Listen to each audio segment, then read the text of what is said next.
conferencia virtual intitulada Las políticas públicas de seguridad focalizada y el olvido de la universalidad de los derechos, perversiones tecnocráticas y culturales en el caso peruano, que será disertada por el doctor Ángel Gaspar Chirinos. Presenta esta actividad el maestro Óscar Fernando Castañeda Bastida, investigador del Centro de Investigaciones Judiciales de esta institución educativa, a quienes recibimos con un fuerte aplauso.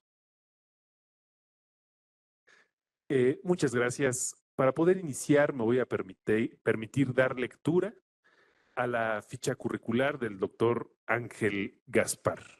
El doctor Ángel es abogado por la Universidad Nacional Mayor de San Marcos, tiene un máster en Derecho Penal y Política Criminal por la Universidad de Málaga, España, y en Gobernanza y Derechos Humanos por la Universidad Autónoma de Madrid, España. Es maestrante en Rule of Law y Constitutional Democracy por la Universidad de Genova, Italia. Ha sido docente en posgrado en la Universidad Nacional Mayor de San Marcos y de la Academia de la Magistratura.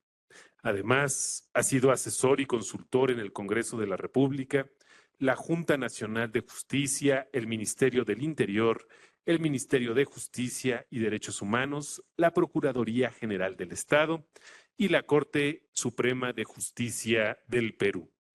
Sin más preámbulos, damos la palabra al doctor Ángel Gaspar Chirinos. Adelante, doctor, por favor.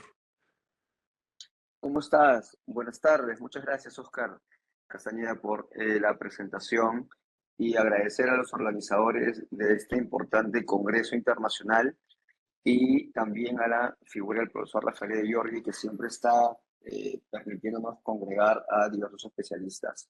Esta presentación tiene que digamos, explicarse en el sentido siguiente.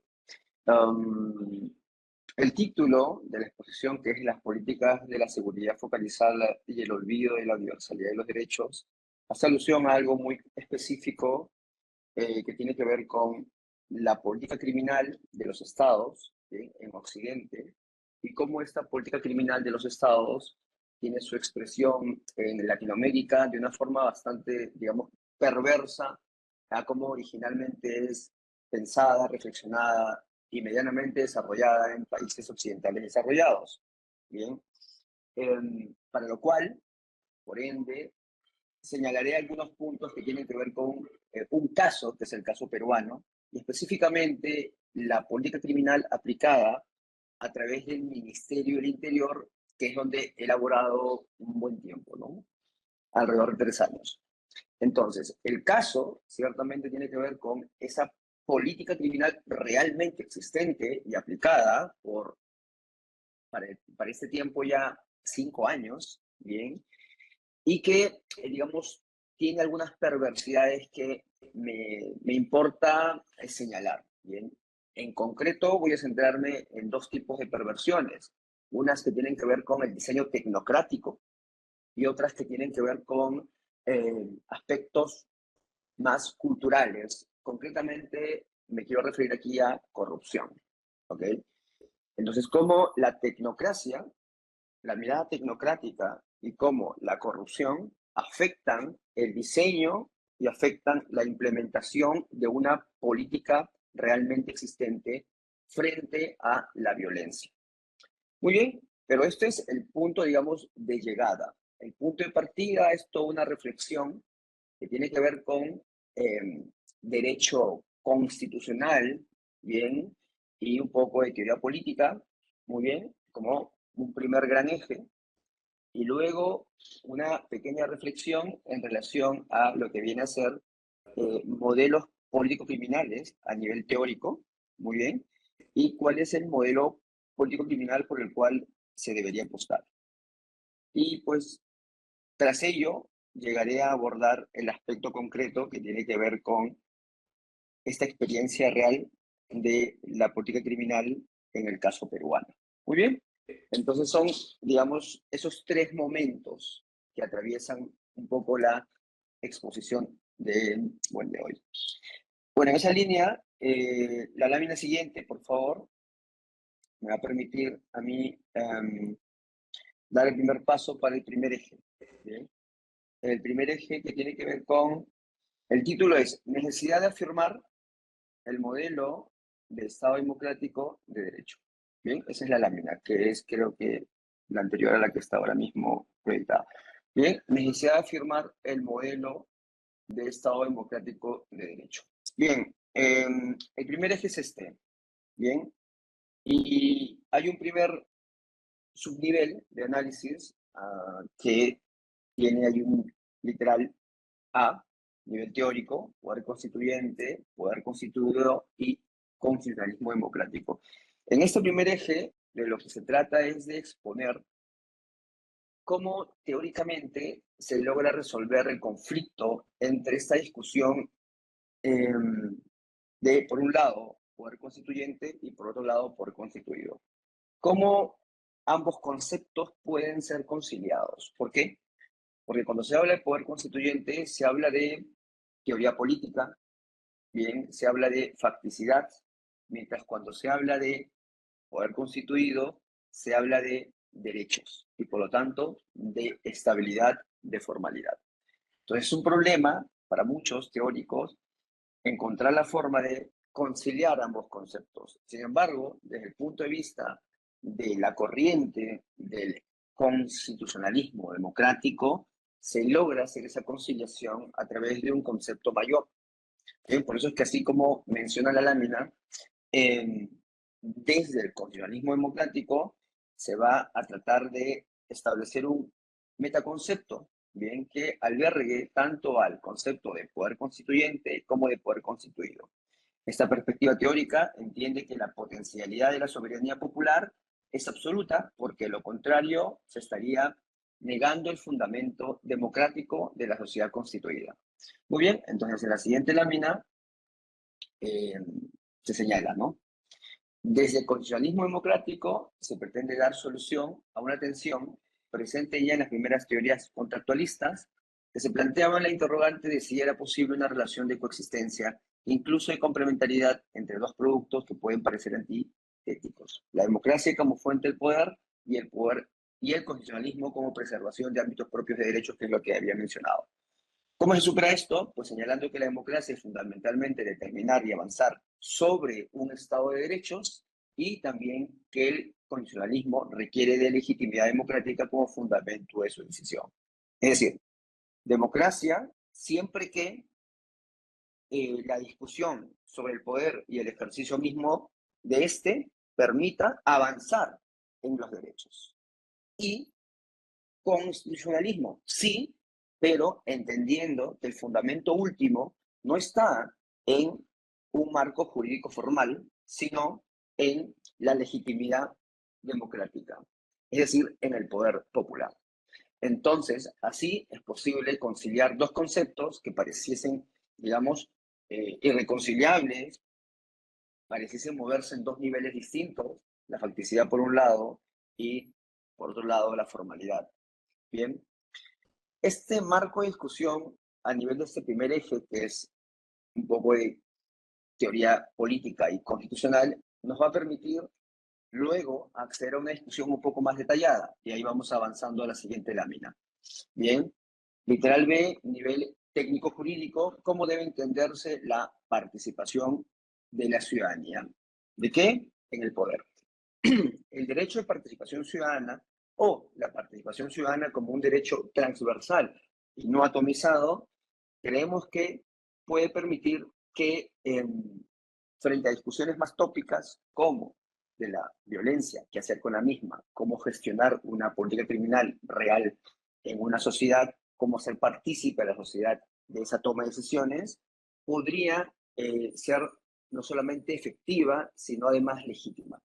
Es decir, si desarrollamos adecuadamente el concepto de participación ciudadana apoyada en la reflexión anterior que hemos realizado, que es más, digamos, de teoría política y de derecho constitucional, podemos entender que la participación ciudadana debería ser desarrollada en su máximo nivel.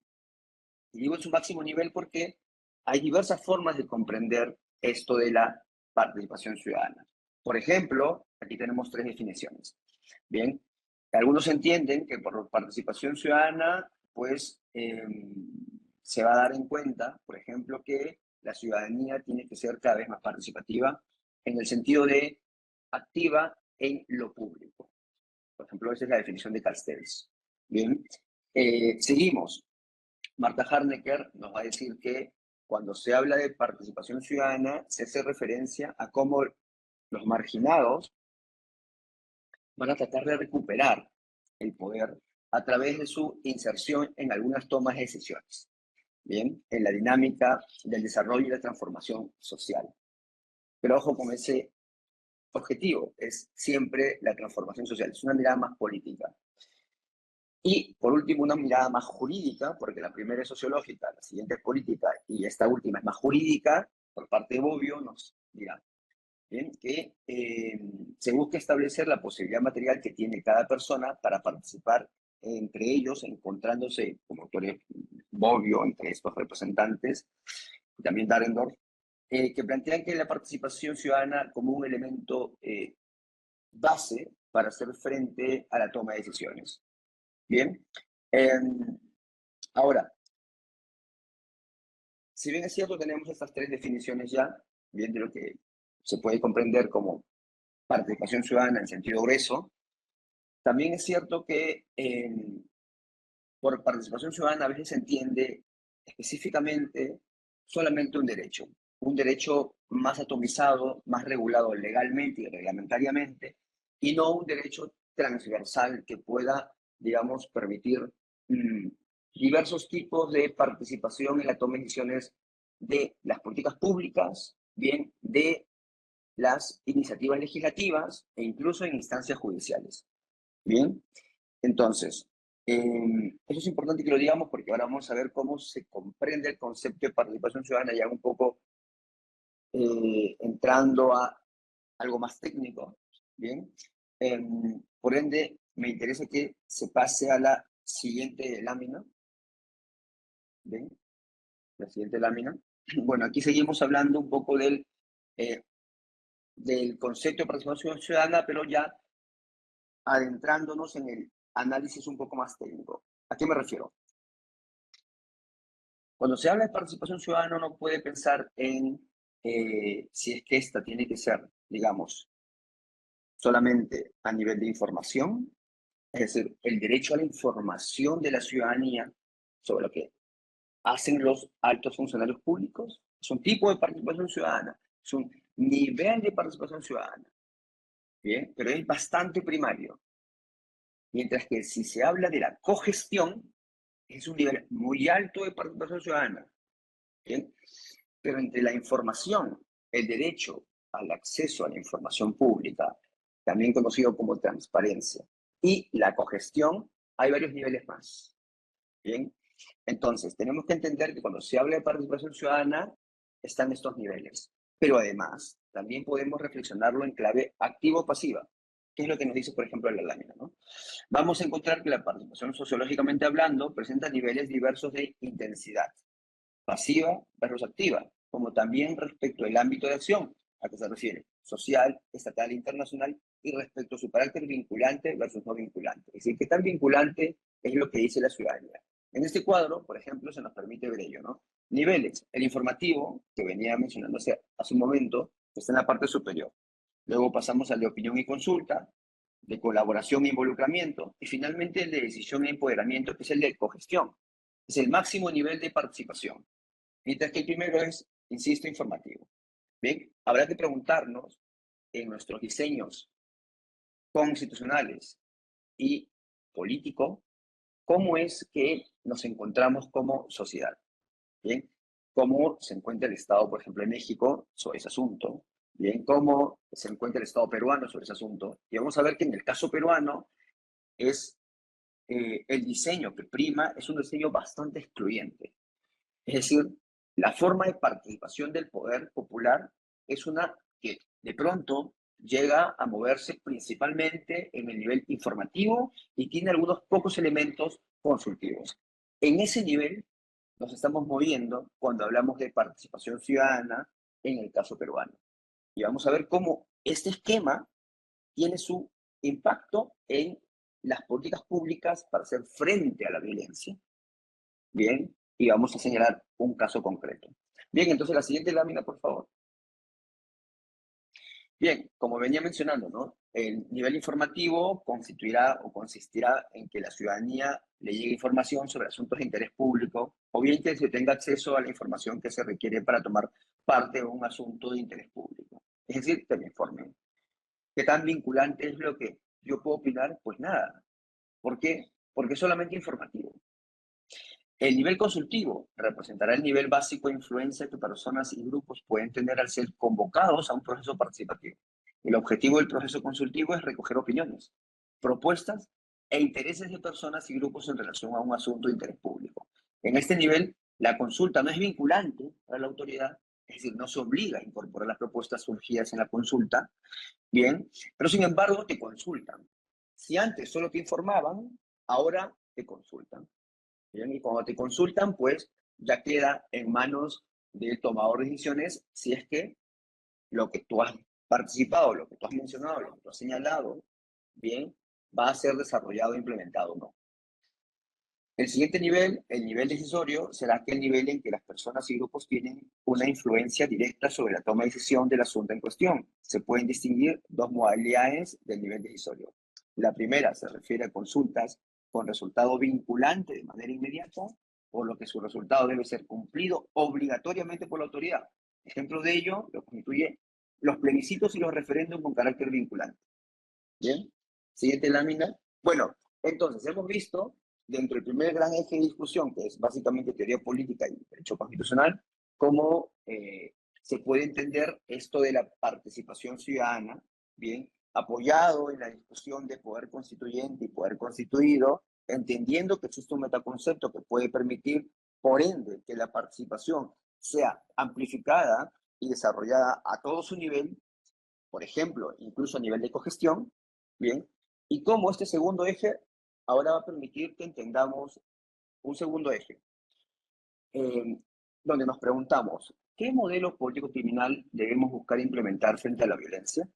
Bien, creo que la violencia, el delito, son temas que afectan de manera muy importante a los diversos países latinoamericanos y por ende es un punto relevante en la agenda pública, ¿cierto?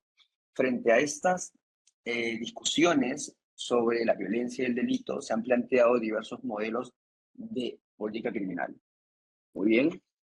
El profesor José Luis Díaz Ripollés, que estoy citando en esta lámina, bien, es un profesor que ha tratado de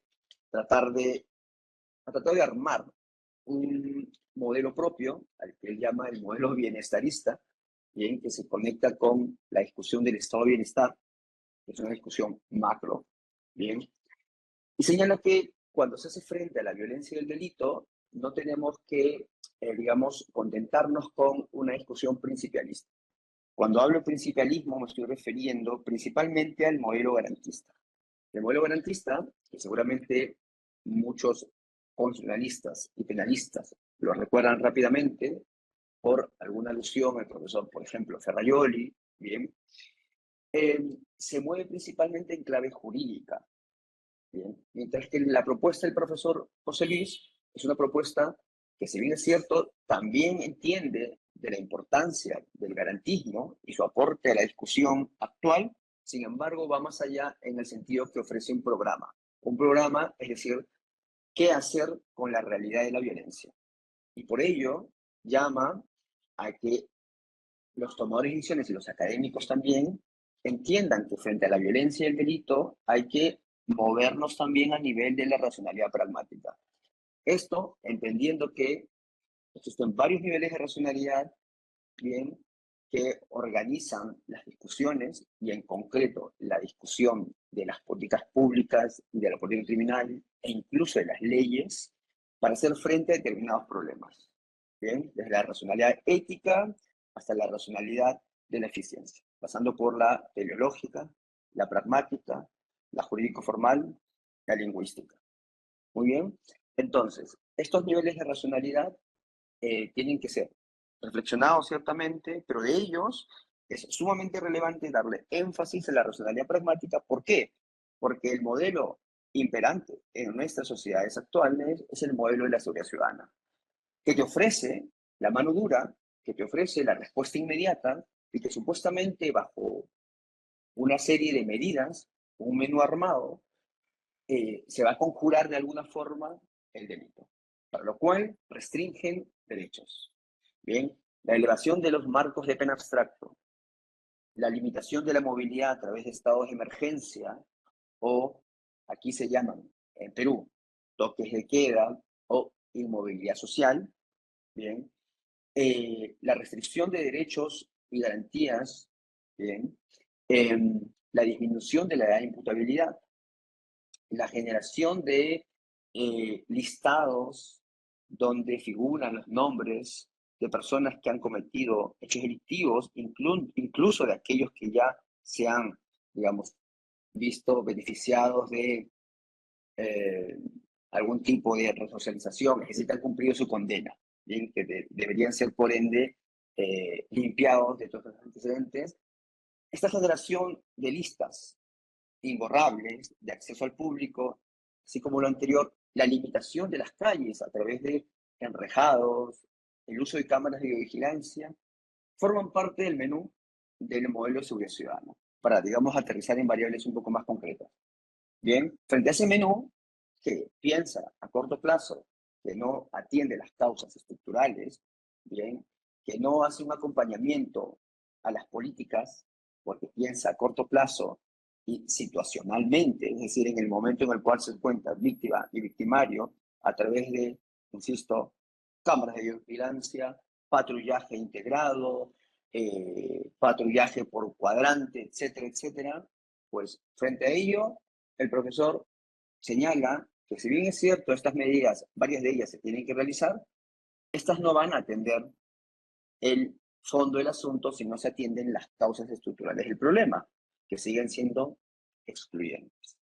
Bien, entonces, por eso señala, como nos dice la lámina, la alternativa al modelo de seguridad ciudadana debe buscarse en un modelo político-criminal de bienestar o bienestarista, y no en un modelo garantista que se quede en la discusión de los principios, que se limita a nivel de discusión de principios y no avanza hacia la definición de políticas públicas.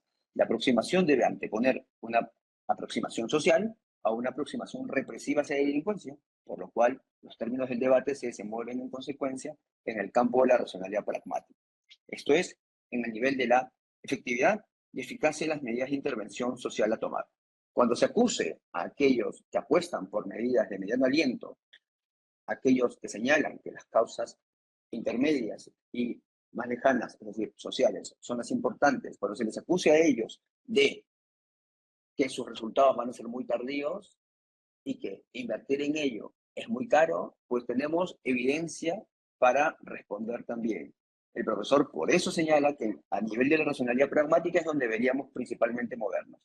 Y sobre esto hay estudios, hay evidencia. Podría citar diversa, digamos, bibliografía que señala cómo por cada dólar invertido en ciertos experimentos, por ejemplo en Norteamérica, se sabe que si inviertes en prevención, estás finalmente haciendo que el ciudadano se ahorre, ¿no? Si es que tardíamente vas a invertir en policía, Ministerio Público, Poder Judicial, sistema penitenciario.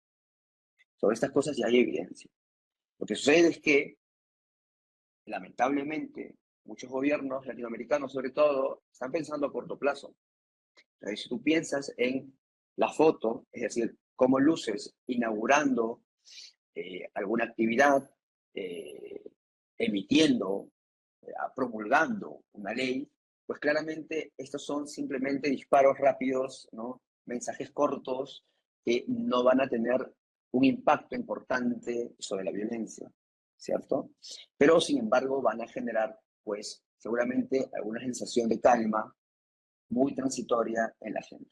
Esto es populismo, populismo punitivo, bien, conectado normalmente con una inflación, ¿no? También legislativa, es decir, el incremento de leyes, y en este caso, leyes penales. Bien, entonces, para terminar de leer el último párrafo, es bajo esta lógica de análisis que se apuesta por un proyecto social bienestarista, donde la aproximación a la violencia, el crimen y la delincuencia se realice desde una perspectiva social.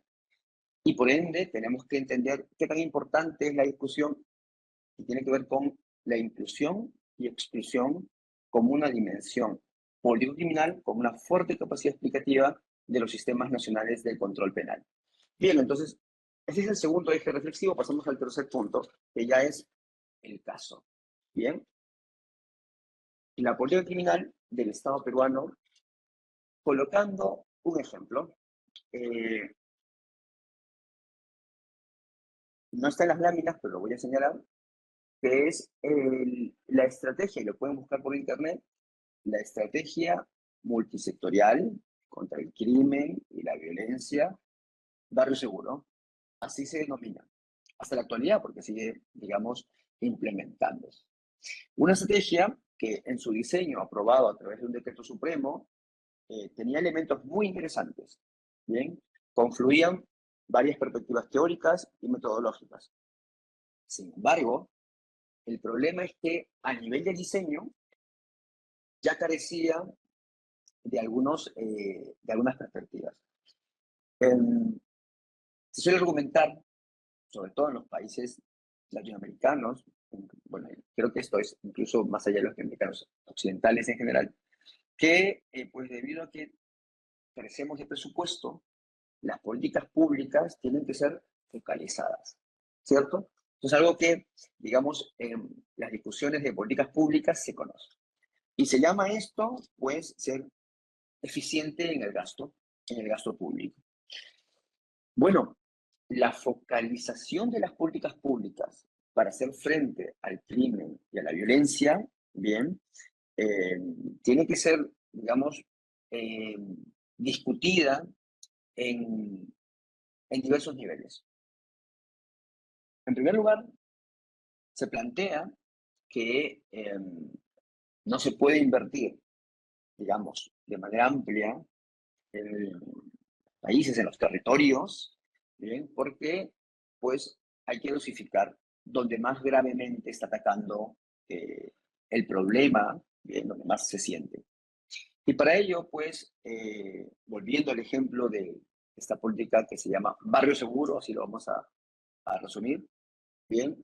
Para ello, había que seleccionar algunos espacios geográficos reducidos. Muy bien. Y allí llevar el presupuesto y las intervenciones concretas a esos territorios seleccionados. Muy bien. Parece, digamos, bastante sensato, debido a que no contamos con grandes presupuestos. Bien. Y además, debido a que el fenómeno de la violencia no se expresa de manera homogénea en el territorio. Tiene su expresión regularmente en la urbe. Claro, ahora hay que preguntarnos qué tipo de violencia. Porque la violencia, digamos, que tiene que ver con la integridad física, con la vida y con el patrimonio, seguramente tiene su expresión en la calle. Me estoy refiriendo al hurto, al robo, bien, a veces a los homicidios. Pero existe también otro tipo de violencia que no tiene una expresión fenomenológica de ese tipo, ¿no? Me refiero, por ejemplo, a los delitos de corrupción, lavado de activos, contaminación ambiental. Claro, entonces estos delitos, insisto, de contaminación ambiental, corrupción, lavado de activos, no se encuentran en el eje de discusión de, por ejemplo, la seguridad ciudadana. Pero cuando se pregunta a la gente, al ciudadano de a pie, ¿cuál es el problema que más te afecta? Claro, responde de acuerdo a cómo reaccionan ante ataques inmediatos en un espacio-tiempo determinado. Es decir, si es que me asaltan y me roban en la calle, claramente eso va a comenzar a importarle a la ciudadanía y eso se puede comenzar a ubicar en los primeros lugares. En Perú es el primer problema del país, desde hace más de una década. Siempre está peleándose con corrupción. Son los dos principales problemas en el país, corrupción e inseguridad ciudadana. El tema del desempleo, la pobreza, hace rato que pasó a otro lugar. No porque se haya resuelto la pobreza y el desempleo, no, sino porque el ciudadano ha aprendido a cargar con eso. Tanto la pobreza y el desempleo ya son resueltos por el ciudadano mismo, ¿bien? Porque el Estado se ha venido retirando poco a poco de esa cobertura de necesidades, ¿bien? Entonces, volvemos al punto. En el diseño de esta estrategia realmente existente en Perú, desde 5 años, han habido diversos elementos interesantes, pero dentro de ello podemos identificar el tema de la focalización territorial como algo, digamos, muy evidente. ¿Bien? Era como que el corazón de la política. ¿Ok? Pero, insistimos, eso significa que toda esta racionalidad tecnocrática que tiene que ver con cómo gestionamos adecuadamente el gasto público, en el sentido de gastar lo mínimamente necesario en el lugar donde se expresa la violencia, miren cómo, sin embargo, puede llevarnos a perversiones. ¿En qué sentido? Voy a puntualizar ejemplos. Si es que se cree que atender eficientemente significa colocar más cámaras, colocar más patrulleros en ciertos lugares donde hay más hurtos y más robos en la calle, pues lo que se está atendiendo son simplemente las manifestaciones epidérmicas del problema. ¿Por qué? Porque los agresores de estos hechos delictivos no es que vivan en esa esquina, en ese cruce de calles donde ha sucedido el incidente. Pueden provenir de otras, digamos, de otros vecindarios. Bien, eso solamente atendiendo a este tipo de violencia patrimonial. Bien, entonces, la mirada tecnocrática nos lleva a eso, a gastar en ciertos lugares, específicamente, como estoy señalando, a través de patrullaje, cámaras de vigilancia, pero las causas de la violencia, para este ejemplo, patrimonial, no se ubican en ese espacio territorial y no se solucionan, por ende, con más cámaras y más patrullaje. Porque eso lo que hace finalmente respecto a la violencia es desplazar la violencia de un barrio a otro barrio. No solucionamos el problema de fondo, no atendemos las causas. Bien, esta es una de las perversiones tecnocráticas, pero que ya las hemos, digamos, como que aceptado. Que no solamente tienen que ver con gastar menos, sino gastar mal para fenómenos como el que estoy señalando. Muy bien. Pero bueno, otra perversión tiene que ver con la corrupción. Y el miedo del Estado, en este caso el Estado peruano, en abrirse hacia la participación ciudadana. Y aquí conecto con el primer eje. ¿Para qué? Para poder atender las causas. Y conecto con el segundo eje, que tiene que ver con el modelo bienestarista. Este cierre del diseño institucional y jurídico en el Estado peruano viene desde la Constitución, pasa por leyes y aterriza en políticas públicas.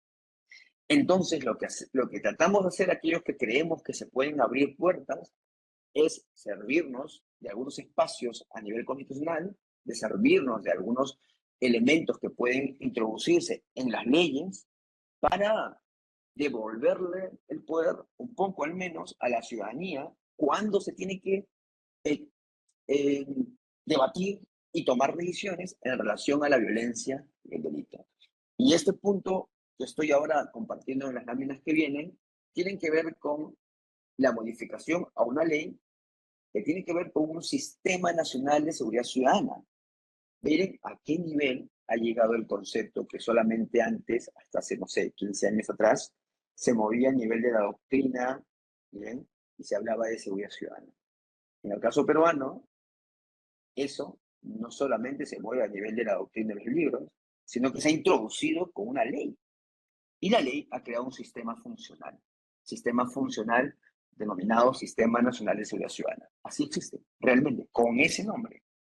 ¿Y qué es lo que tratamos de hacer hace aproximadamente un año? Pues introducir elementos de participación democrática en los espacios que, digamos, pueden ser abiertos para que la ciudadanía pueda, de alguna forma, también dar su opinión, más aún si es ella la afectada por los hechos delictivos. Y sobre esto puedo colocar muchísimos ejemplos de cómo podemos recuperar a la gente, ¿bien?, en la toma de decisiones. Pero siempre va a haber un techo, porque el diseño constitucional está cerrado a la participación ciudadana. No tenemos un diseño de cogestión, no tenemos un diseño ni siquiera consultivo, se queda en un nivel informativo. Por ende, las pocas veces que se consultan, no son vinculantes las consultas. Vamos a ver ahora a continuación algunos puntos sobre ello. Bien, entonces, hemos introducido, porque en esta discusión participé en la modificación de esta ley, por ejemplo, mesas de trabajo participativas en este sistema que ya les digo que existe, que es un sistema funcional, ¿bien? Donde participan desde alcaldes, ¿bien? Hasta el ministro del Interior. Bien, entonces, las mesas de trabajo participativas pueden permitir que la ciudadanía entre a, digamos, hacer ejercicio de derecho de participación ciudadana, bien, al menos a nivel de consulta. ¿Y qué más? Bueno, hemos señalado además que estas dinámicas de mesas participativas no entran en conflicto con nuestro diseño constitucional. Hemos tenido que, de alguna forma, encontrar los articulados respectivos de las diversas normas para precisar que esto sí se puede hacer. Que hablar de mesas de trabajo participativas para el diseño peruano no es ir contra la Constitución, sino que encuentra un espacio de soporte constitucional. ¿Bien? Eso es lo que hemos tratado de hacer, recuperar espacios. ¿Bien? Además, señalamos aquí, como dice el último párrafo, ¿no? Dichas formas, por cierto, no se agotan en las taxativamente desarrolladas en la Constitución o a través de la Ley 26.300, que es una ley que desarrolla qué tipo de derecho existe. Referéndum, por ejemplo. ¿Bien? Ley de los derechos de participación y control ciudadano, sino que cuentan con un reconocimiento más amplio, que es desarrollado, por ejemplo, incluso a través de la Ley Orgánica de Municipalidades. Se tuvo que leer la Ley Orgánica de Municipalidades y ver de qué forma se encontraba un elemento allí, un espacio, ¿para qué?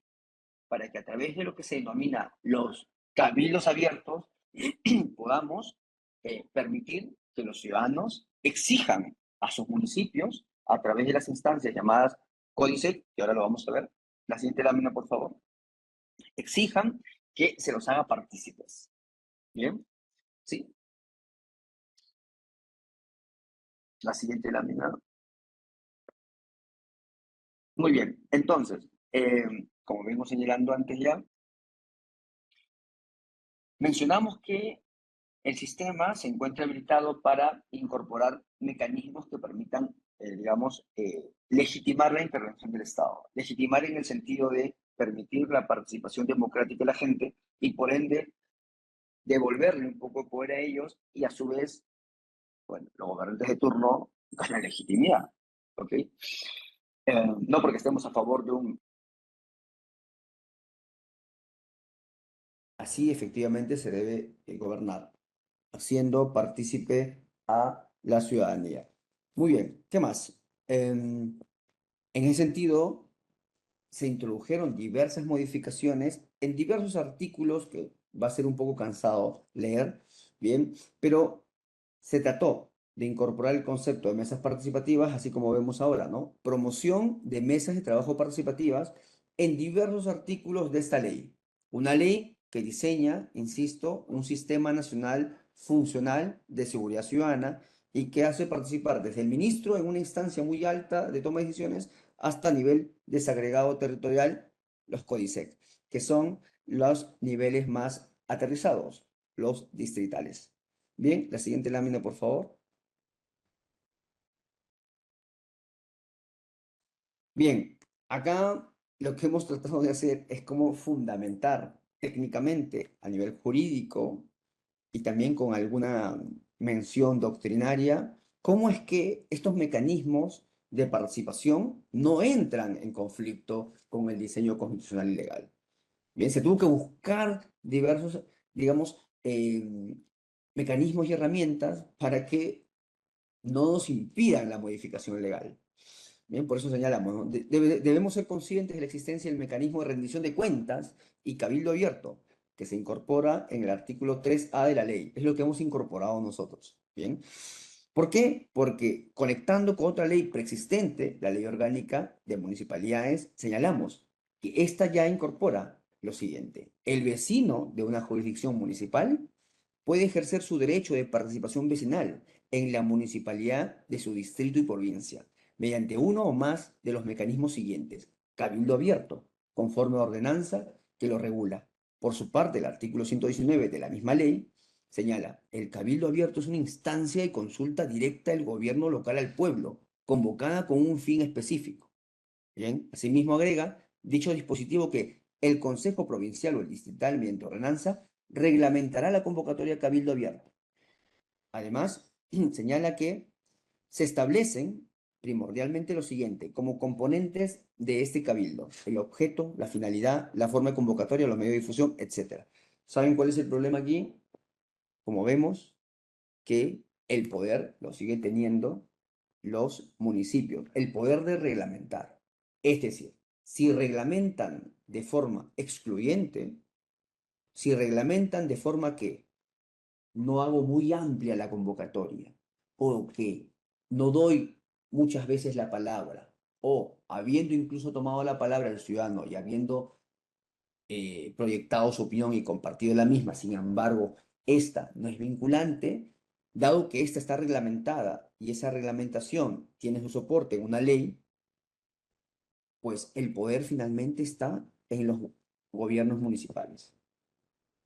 Entonces, no está reconocido abiertamente el derecho a la participación como lo quisiéramos. Sin embargo, hemos tratado de avanzar hacia esa línea. ¿Para qué? Para que los ciudadanos puedan señalar directamente cuáles son sus problemas. Ahora, ciertamente en un campo tan complejo como es el de la violencia y el delito, podemos caer en errores al dar simplemente la tribuna abierta a la ciudadanía para que opine de temas técnicos. Eso lo sabemos. Por ende, es que cuando hablamos de rendición de cuentas, mesas participativas y algunas otras instancias, aquí no he señalado todas, pero observatorios de la violencia y el delito, por ejemplo, estamos hablando aquí también de principalmente vincular, no principalmente, pero diría yo, al nivel de también hacer un llamado a la ciudadanía, llamar también a las universidades. Creemos que las universidades tienen un rol importantísimo. Además, los universitarios, los docentes universitarios viven en algún lugar. Y si ese lugar está afectado por temas de violencia, claramente pueden participar de la toma de decisiones, del diseño de una política pública, de la implementación de la misma, de la evaluación de la política. Entonces, este nivel ya, como finalizando toda esta exposición, este nivel de concreción nos permite a nosotros hablar de participación ciudadana, de proponer un proyecto o un programa o un modelo, en realidad lo diría teóricamente hablando el profesor José Luis Díaz Ripollés, bien, un modelo que ofrezca atender las causas y no solamente la epidermis de la violencia, bien, frente al modelo de la seguridad ciudadana, ¿ok? Y además tratar de superar así los problemas que tienen que ver con las perversiones tecnocráticas y de corrupción que existen en las políticas realmente existentes en nuestros países latinoamericanos y que en el caso peruano, en esta estrategia que les señalé, se denomina actualmente aún Barrio Seguro, se vieron manifiestas por todos lados. Bien. Perversiones tecnocráticas por, como señalé, que se orienta inadecuadamente el presupuesto, las variables y los indicadores. Pero además también, porque cuando se trata de hacer el gasto público, nos encontramos con el problema de la corrupción. No solamente me estoy refiriendo a, por ejemplo, casos en los que tienen que contratarse personal para que se despliegue en el campo y se contratan a los, digamos, allegados que no cumplen con ciertos perfiles técnicos, ¿no? Pues, de algunos mandos medios, ¿no? Que tienen que ver con el sector pertinente, que puede ser el sector interior, sector justicia, sino también me refiero a otros tipos de actos corruptos más sutiles también, ¿no? Como podría ser, por ejemplo, concentrarse en la inauguración de una actividad en lugar de la implementación y la evaluación técnica bien realizada. La foto antes que, digamos, un diseño técnico y bien sustentado, que además conecte con la matriz de discusión democrática, participativa, y que esta participación de la gente permita que ellos señalen que no tenemos suficiente con medidas cortoplacistas, bien, sino tenemos que atender las causas. Y esto, si es que los universitarios entran en esta discusión, participando de diversas instancias de las tomas de decisiones, de alguna forma podremos ya señalar que el camino de la seguridad ciudadana violenta y cortoplacista no es el mejor camino. Bien, eso era más o menos lo que quería compartir con ustedes y pues nada, yo quedo atento a los comentarios y preguntas. Muchas gracias. Gracias. Muy bien, doctor. Ángel, le agradecemos su participación y vemos que vale la pena reflexionar sobre la importancia y significado de la participación ciudadana. Animo a los compañeros aquí presentes a buscar detectar en qué nivel de participación ciudadana nos encontramos. Como bien lo dijo el doctor, hay 4 niveles generales: el informativo, consultivo, decisorio y de cogestión. Entonces, detectar en qué espectro de esa participación nos encontramos es de vital importancia. También debemos entender si dentro de esta participación, nuestra participación es o no vinculante, nuestra opinión conecta con algo real en el mundo, se consolida en algo. Y destaco la mención de la participación ciudadana y su relación con la seguridad que mencionaba el doctor Ángel. Finalmente, recordar esta pregunta, ¿no? ¿Cómo debemos tener una contención efectiva sobre la violencia, evitar el populismo punitivo y también evitar las perversiones tecnocráticas y de corrupción para que esta participación ciudadana que podamos ejercer sea efectiva? Y en este momento en México creo que es muy importante destacar la parte de participación ciudadana, principalmente, por ejemplo, lo de la reforma judicial, que próximamente va a haber un ejercicio muy importante a mediados del año 2025. Entonces, esta mención de participación ciudadana tiene muchos espectros y veo como responsabilidad de los abogados poder ilustrarse al respecto y encontrar los caminos necesarios para que estas opiniones y esta participación sea vinculante.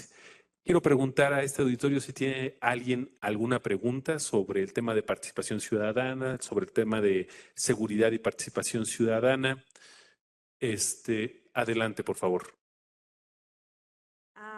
Hola, así se escucha, ¿no? Bueno, yo quiero saber cómo se relacionan las políticas de seguridad focalizada con la erosión de de la universalidad de los derechos humanos en Perú y de qué manera la participación ciudadana y los movimientos sociales pueden influir en la reorientación de las políticas de seguridad hacia una perspectiva más inclusiva y respetuosa de los derechos humanos. Gracias. Adelante, doctor, por favor. ¿Alguien más? Nada más para saber si hay alguna otra pregunta y si no, para que el doctor las conteste en bloque. Adelante, doctor, por favor. Muy bien. Sí, muchas gracias por las preguntas, son muy interesantes. Bien, cuando la racionalidad económica prima sobre la racionalidad ética, bien, nos encontramos en una situación en la que la decisión sobre qué derechos se tienen que coberturar primero, cuáles son dejados, digamos, para un segundo momento, pues va a depender de cuán costoso es satisfacer el derecho. Bien. Esta discusión, recuerdo que la desarrolló muy bien el profesor Gargarella en este libro que tiene que ver con el derecho a la protesta, el primero de los derechos, ¿bien? Y trata de fundamentar cómo esta racionalidad económica ha penetrado bien la discusión ética. Entonces, ciertamente se nos dice que hay derechos que son más caros que otros. Los derechos sociales suelen ser caros porque hay que invertir en una serie de soportes, de condiciones materiales para que puedan realizarse el ejercicio de estos, ¿no? Mientras que los derechos, digamos, liberales, que tienen que ver más con simplemente no limitar la libertad de las personas, pues resultan siendo baratos. Esta discusión, insisto, ha permitido que cuando hablamos de políticas públicas, se deje guiar las políticas y la implementación sobre los territorios de la misma manera. Es decir, vamos a invertir el presupuesto, ¿bien?, de la manera más eficiente posible, ¿ok? Por lo tanto, vamos a tratar de focalizadamente atender los lugares donde la violencia se expresa más, como si solamente en esos lugares existiesen derechos a atender. Entonces, claro, se va pervirtiendo el lenguaje de los derechos por un lenguaje prácticamente presupuestal. No tenemos presupuesto, entonces dosifiquemos a tal punto que solamente hasta donde nos alcanza el presupuesto. Esto finalmente tiene que ver con una discusión de la universalidad de los derechos, porque ya no todos estamos ejerciendo los derechos como, digamos, debieran ser ejercidos, sino solamente serán atendidos para aquellos que pues el presupuesto alcanza. Específicamente, en este caso, brindarles seguridad,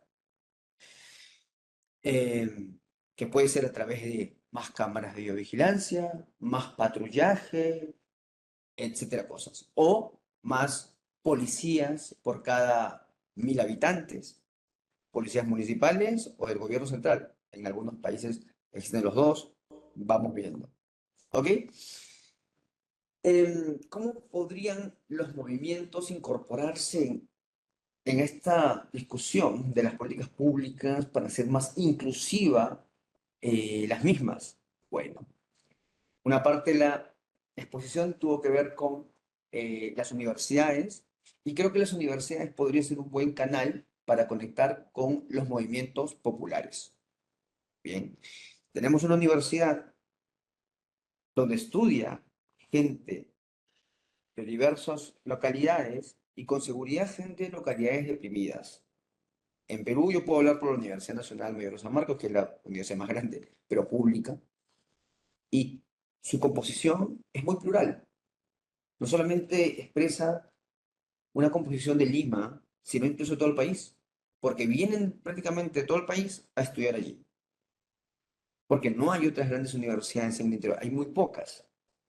Entonces encontramos allí una concentración de personas, ¿bien?, que nos podrían permitir a nosotros conectar con los lugares de origen de estas personas. Claro, tenemos que ser cautelosos para ver con quiénes conectamos más. Pero ¿por qué creo que es importante que sigamos haciendo uso del canal de la universidad? ¿Por qué? Porque dado que las discusiones se llegan a tecnificar mucho cuando hablamos de derecho, de políticas públicas, saltarnos directamente hacia el ciudadano sin tener un espacio intermedio, bien, puede provocar que el ciudadano simplemente sea consultado con una especie de checklist, ¿no? Y por ende, este diseño, el checklist del cuestionario, etcétera, puede llevarlos a error, puede implicar que no se los está capacitando previamente. Y esa consulta, si es que nos vemos en ese nivel solamente de participación, puede llevarnos a respuestas equivocadas. Si tenemos a las universidades como canal intermedio, tenemos la posibilidad de ensanchar la discusión, ampliarla mucho más, dar ese alcance explicativo previo a la ciudadanía y por ende, creo yo, conectar con estos movimientos sociales. explicando a su vez que el problema se atiende mirando las causas y no solamente la epidermis de la violencia.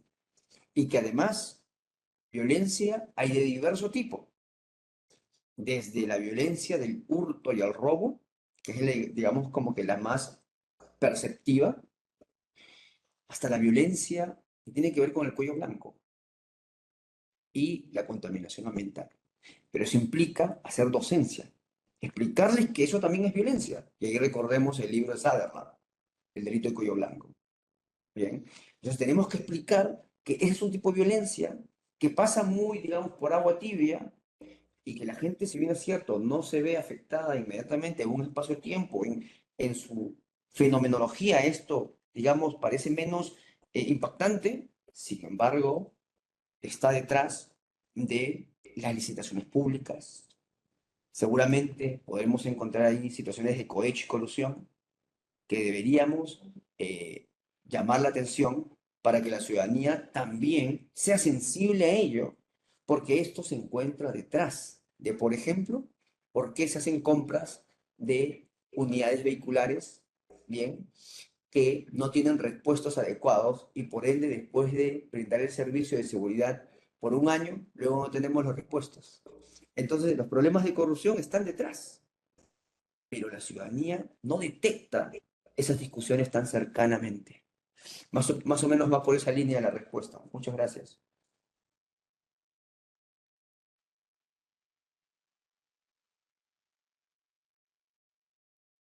Muchas gracias, estimado doctor, por su participación, por la ponencia y por hacernos recordar la importancia de la participación ciudadana, tanto en el aspecto de seguridad como en cualquier otro.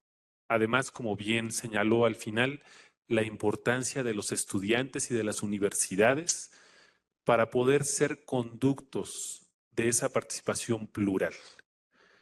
Siendo así, cedo el uso de la palabra a los maestros de ceremonia de este evento para dar por finalizada esta participación. Muchas gracias.